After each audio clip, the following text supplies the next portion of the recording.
Do you wish you could speed up weight loss and avoid those costly mistakes? Well, I've coached hundreds of men from all over the world to lose at least 40 pounds in 16 weeks using my Keto Shed 40 coaching program. If you want more information about that, I'll go ahead and put a link in the description of this video. Now, I myself am in pretty good shape. All the way back in 2018, I was hovering at about 243 pounds. I had a huge gut. I was absolutely disgusted with myself. And I decided to do some things to change to where I lost 70 pounds in 7 months. Now, you probably heard my story. 2020 came up. Everybody knows what happens in 2020. And I fell off the wagon. I put some weight back on. I stayed like that for 4 years. Until this year, I had just had enough. I drew a line in the sand. I said, that's it. I'm going to get back into my best shape. So I started at 233 January 2nd. And by like March 11th, somewhere around there, in just 10 weeks, I lost 43 pounds. So I know what I'm talking about. I've done this and I know the struggle. Okay. I was fat myself. I know how struggling it can be to get into your best shape. All right. So with all of that out of the way, I want to give you 11 things that is going to increase weight loss and save you tons of time researching like the best diet to go on to actually lose weight. So I want you to take notes. Now, some of these things you may have heard from me talk about on my YouTube channel. Some of these things are going to be new. All right. So I'm going to go right down the list because I want to help you get into better shape without wasting any more time. Okay, so the very first thing we got to talk about is calories. Of course, you're going to hear a lot of YouTubers and influencers talk about it don't matter what you eat, it's just calories in, calories out. Well, let me ask you something. Just because you can go on a 1,000-calorie Twinkie diet doesn't mean you should, okay? You might lose weight, but your health is going to suffer, all right? So there's more to it than just calories in and calories out. Your hormones is going to play a major role. Also, how many times have you gone on a weight loss journey?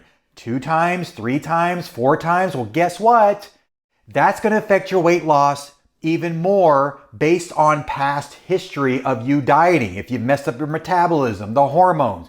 So it's more than just calories in and calories out. But for the sake of this point about calories, I'm going to go ahead and give you a formula right now.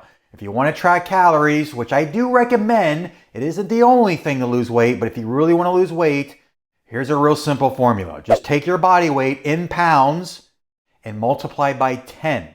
That's how many calories you're allowed to eat in order to lose weight. So if you're 200 pounds, multiply by 10, you can eat roughly 2,000 calories and you're going to lose weight. Okay, it's a simple formula.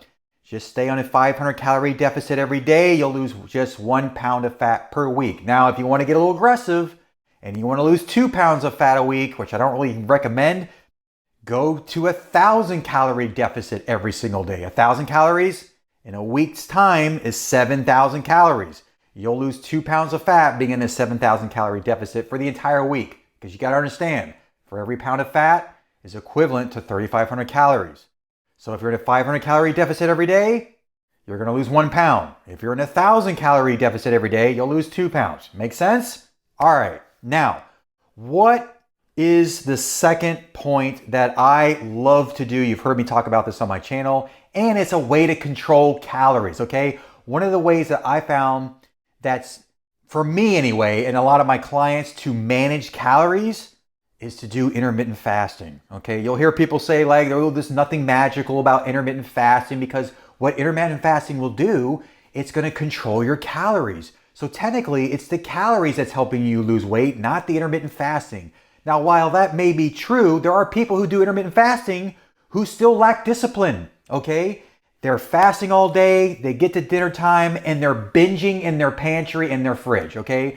Intermittent fasting may not be right for you. You've still got to use discipline when you do intermittent fasting. Now, there's all kinds of ways to do intermittent fasting. There's the standard 16-8, which I don't like. A lot of people jumped on that. They were eating at 12 p.m. for their first meal and 6 p.m. at their last meal. Or no, it was 12 p.m. and 8 p.m. was the 16-8. 8 p.m. is way too late to be eating food. It doesn't make no sense to be consuming the majority of your calories later in the day because most people are less mobile. They're on the couch, they're watching TV. It makes no sense, all right? I like doing the 18-6. That's the one I was alluding to, is where you have your first meal at 12 and your second meal at 6. That's the 18-6. You can try that. Or you could do the 20 and the 4. Okay, that's where you're fasting for 20 hours and you're eating in a 4-hour eating window. A good example of that is one meal you could have at 1 p.m. Your second meal would be at 5 p.m. And then it goes all the way to doing nomad. You could do one meal a day. You could do prolonged fasting, which I started at the start of this year. I did a 5-day water fast, dropped 15 pounds. That works as well. And now I don't really do a lot of prolonged fasting, but I will fast over the weekends. I'll have my last meal on Friday at about 2-3 p.m. and then I won't break it again until Sunday at about 2-3 p.m. So it's a 48-hour fast that I do every single week, okay? So intermittent fasting is a tool where you can just manage calories, all right? Now, let's go to number 3. Okay, number 3 is, okay, you're doing calories, you're kind of keeping an eye on it. You're doing some intermittent fasting. And so what would be number 3? Number 3 would be, okay, what are you going to eat when you break your fast? This is very, very important. So again, like I told you in number 2, some people just eat whatever they want, right? They're doing intermittent fasting. They're chasing that meal to the end of the day. And they're just, raiding the fridge and the pantry because they're starving, okay? I wouldn't recommend that. You're defeating the purpose, okay? When you are doing fasting or intermittent fasting, what you're doing is you're creating autophagy in your body. You're keeping blood sugars low. You're keeping your insulin baseline. So why in the world would you break your fast with a bunch of carbohydrates and sugar? You're gonna spike the insulin, you're gonna spike the sugars, and guess what happens? You're out of fat burning mode. It makes no sense to do intermittent fasting if you're just gonna pound a bunch of processed foods and carbohydrates, all right? So, tip number 3, what I would recommend, do the keto diet or carnivore diet, okay? And the only difference between the two is keto, you can have some vegetables and a little bit of fruit like berries, where carnivore is even more restrictive, where you can only have meat and eggs, and that's pretty much it, all right? Keto I like because you can have like seafood, you can have cheese, you can have some fiber, lots of vegetables, and obviously the fruit, like I just mentioned, so the berries, okay? So we talked about calories, intermittent fasting, that's the way to manage those calories. Number 3, we talked about the keto diet. And just to kind of give you a brief overview of your macros for keto, it's 75% of your calories are coming from fat, 20% of your calories is coming from protein, and 5% of your calories is coming from fiber, which is basically your vegetables, all right? So that's pretty much it for tip number 3, keto or the carnivore diet. Now, tip number 5 is going to be a little bit of a struggle, okay? So tip number 5 is, what do I do when I kind of give in to those trigger foods, okay? Trigger foods are those foods that you keep finding yourself eating that is not keto, that's not carnivore. Maybe you're having chips or chocolate. You're basically going off the plan, okay? These are called trigger foods. So what do? I actually had a comment today where someone asked me, like, Tim, what do you do when you're like cheating, you got these foods that are, triggering you to eat stuff that's not a part of your plan? Well, it's very, very simple, all right? Get the foods out of your house. Don't keep it in your house. Now, look, I get it. If you've got a spouse and you're married and they're not doing what you're doing, it can be very tempting to go into the pantry and maybe kind of eat some of their stuff, all right? I've been guilty of that, okay? There's been times where my wife, she's had something in that pantry for over a week or 2 weeks, and I'm like, is she ever gonna eat this? No, she's not gonna eat it. I eat it, and the day I eat it, she's like, I was gonna eat that. All right, so what I would recommend is just get it out of your house, all right? Now, if your spouse isn't in line with what you're trying to do and they wanna eat whatever they want, just have a polite conversation with them saying, hey, can you kind of keep this stuff out of my sight? Maybe hide it in the room or whatever. Out of sight, out of mind, okay? So just kind of have a friendly conversation like, hey, I'm trying to do this diet thing. Can you kind of keep these things hidden so I don't fall into temptation, all right? So that's the easiest way to not fall into those trigger foods. But you know what? There are alternatives as well. Now, you've seen other videos I've done where there are some healthier alternatives rather than actually eating the real thing. So if you love Ben & Jerry's ice cream and that's a trigger food for you, well, there is Halo ice cream. There's all these different kind of ice creams, Rebel, there's a bunch of them out there that are way less in calories, way less in sugar. So if you absolutely have to have ice cream, you can do alternatives. Me personally, at the beginning of my weight loss journey, I went all in. I went hardcore. I did not want to even do the alternatives because I wanted to lose the weight as fast as possible. And once you lose that weight as fast as possible, then you can do something that's more sustainable where you can include some of these alternative foods. Make sense? I don't know. It makes sense to me. It makes it easier. All right. All right. So let's get into number 6. This is kind of a basic one. All right. But you got to drink water. Okay. If you're getting hungry, one of the best things you could do is drink a lot of water. I think a lot of people aren't drinking enough water as they think they should. What I do, especially when we're getting closer to summer, I live here in Florida, I got a gallon jug of water that I bring around everywhere with me, to the gym. I have it next to my desk on my computer in my office. Try to get as much water. You'll find that your cravings tend to go down a little bit when you drink some water. Now, there's one little catch to drinking a lot of water that you got to be careful with. The more water you drink, you're actually going to be dehydrated, and the more electrolytes you're going to be pissing out. Okay, so one of the main ingredients I like to put in my water is sodium. You want to use salt, get some sodium in there, and that's going to bring the cravings down as well. Sometimes you're not craving something sweet. A lot of times if you're craving, your body just needs a little bit of sodium. So go ahead and put some pink Himalayan salt or Celtic, sea salt of that nature in your water. That's going to really, really benefit you to keep those cravings down, okay? Now, water, if you don't like water, here's my next suggestion that I would recommend is have something that's carbonated, okay? There's a lot of carbonated waters out there that are flavored. Now, you got to be careful. Look at the ingredients on some of these waters and just be careful with those ingredients. But for some reason, the carbonation in a lot of drinks, guess what they do? They make you feel fuller. Now, I know I'm probably going to get a lot of hate for this, but there's times where I'll have a Coke Zero. I know it has aspartame in it, okay? But I would rather drink Coke Zero than actually drink the regular Coke, which has like 30, 40, 50 grams of pure sugar, okay? This is what's leading to diabetes, especially kids. They're, walking around, their parents are giving them sodas, and you wonder why we have some type of obesity epidemic, not only in adults, but in children too. So look, you can have a Coke Zero from time to time. It's not a big deal. It's just when you're drinking a whole 2-liter every day, yeah, it can become a problem, all right? It's gonna make you feel a little bit more fuller, and guess what that does? You're less likely to eat. You're less likely to go over your calories, and that's the name of the game. You gotta manage calories, use intermittent fasting like I just talked about as a tool to manage those calories, do the keto diet, drink some water, get some electrolytes, all right? And then have some carbonated drinks from time to time. It's gonna keep you fuller, okay? All right, now, so number 8, okay? This is very important too, all right? Some people are a little bit scared of the scale. They don't like to weigh themselves. They don't even like to look at it. And then some people are really tied to the scale and they get all bent out of shape when they haven't lost any weight in a couple days, okay? Well, I'm gonna tell you, it's completely normal. Your body's gonna fluctuate all throughout the day. So here's what I personally do and what I recommend for my clients.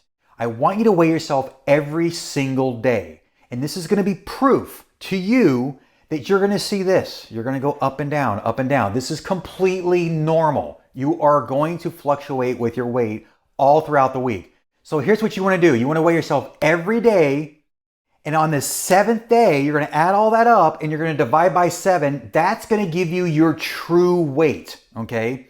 The other reason why I like to weigh myself every day is if I start noticing the scale going up, and it's going up like every day, now I've got some time to make some course correction. I got some time to make some corrections so this way I can prevent that scale from creeping up, all right? You got to give yourself time to make some corrections, okay? So that would be the second reason why I choose to weigh myself every single day, all right?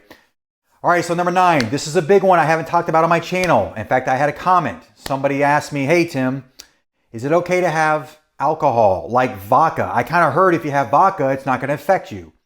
Here's the truth about alcohol in general. I don't care if it's pure alcohol, vodka, if it's mixed drinks, beer, it doesn't matter, okay? When it comes to alcohol, your body sees it as a poison, okay? That is how your body sees alcohol. You got to think about it. When you're drinking alcohol, it's got to go through the kidneys, it's got to go through the liver, and because your body is spending so much time filtering out the poison in your body because you just consumed alcohol, it doesn't have time to help you continue on your fat loss journey. So in its essence, alcohol stops the fat loss process. Now, if you drink hard liquor, you probably won't gain weight, okay, if you want to drink vodka, but guess what? You're going to stop the fat loss process because like I just said, your body's got to spend more time filtering out all the alcohol through your kidneys, your liver, and that's taking away from actually losing weight. Does that make sense? I hope so. All right.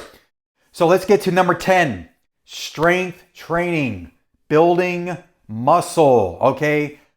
I'm telling you, I see so many people in the gym, they're doing cardio and cardio and cardio. It's okay to do a little cardio at the beginning of your workout for like 5 minutes to get a warm up, but you don't need to be doing an hour of cardio and then hitting the weights, okay? I never do this. In fact, my transformation that I did this year where I've lost 43 pounds in 10 weeks, zero cardio. Now, I did take walks in my neighborhood. I do that a couple times after I eat. It's been shown that if you take a 15-minute walk after you eat, it kind of keeps the blood sugars low, brings down the insulin. But if you're doing keto and fasting, your blood sugars and all that shouldn't be spiking anyway, but I still like to take walks after I eat, okay?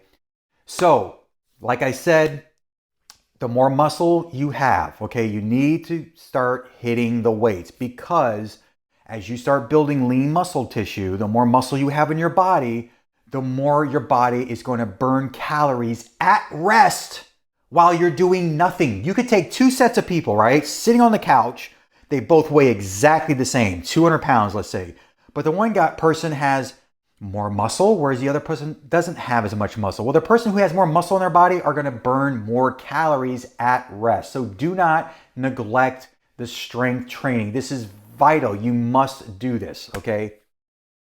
Now, the last tip I want to give you is that a lot of people, sometimes when they go on a weight loss journey, there's one thing they're already thinking about, and this is a big mistake. They're already thinking, when do I get to have my cheat day? Okay? If you're going into a weight loss journey with that mindset right out the gate, you've already lost, okay? You have no interest in trying to get healthier if all you're thinking about is, when do I get to have my cheat day? It sounds like to me you're making this more about a fad thing that's not going to last, okay?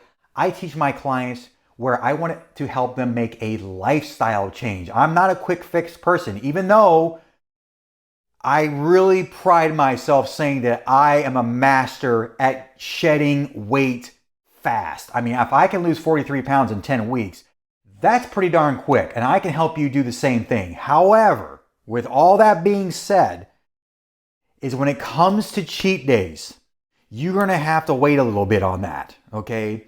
You want to be strict in the beginning of your weight loss because if you're starting to cheat every week, I know what happens. This is going to lead to a second cheat, a third cheat, and before you know it, you've already set yourself back before you've even gotten started, okay? So you got to earn those cheat meals, and I don't even like to call them cheat meals. I like to call them refeed meals, okay? Sometimes I'll prescribe a cheat meal for myself and my clients, which is actually a part of my coaching program. If I notice their weight loss is starting to stall a little bit and it's starting to plateau, usually what happens is that leptin and ghrelin, those are 2 hormones in your body that basically send a message from your brain to your stomach telling you whether you're hungry or full. Well, sometimes when you've been dieting for a long time, those hormones get suppressed. And believe it or not, one of the ways to reset those hormones is to actually have a refeed meal, carbohydrates and sugar. And believe it or not, you're going to lose weight even more efficiently. And another reason why refeed meals work so well is you got to look at it like this. When you're depriving your body of something it's used to, it's going into survival mode, okay? It thinks it's starving. So if you implement some type of refeed meal, it's basically telling your body, oh, we're not starving. I don't need to be in this survival mode. We're actually okay. And now your body can start burning fat, all right? Does that make sense? You gotta the body's very smart. Your body's primary job is to keep you alive. So if it senses any type of deprivation, calorie restriction, you're changing from a diet that's processed and full of sugars and carbs to a more of a keto, if it senses any changes, it's going to fight you back. And this is why people run into a plateau, is that your body's fighting back. And what happens when people hit a plateau? They get discouraged, they get frustrated, and eventually they quit. And then they find themselves in January of next year making another New Year's resolution. They're all motivated, but we all know what happens in March or April. people lose the motivation, they plateau and they quit. The gyms get lighter, okay? They've fallen off their diet and they're right back where they were, okay? I've seen this cycle. I've done this for over 24 years. I see this all the time, all right? So those are my 11 tips that are going to help you lose weight faster without making any of the mistakes, okay? So if you enjoyed this video, make sure to like the video, make sure to subscribe to the channel, and always hit that notification bell so you don't miss any future episodes. Until next time, I'll see you then.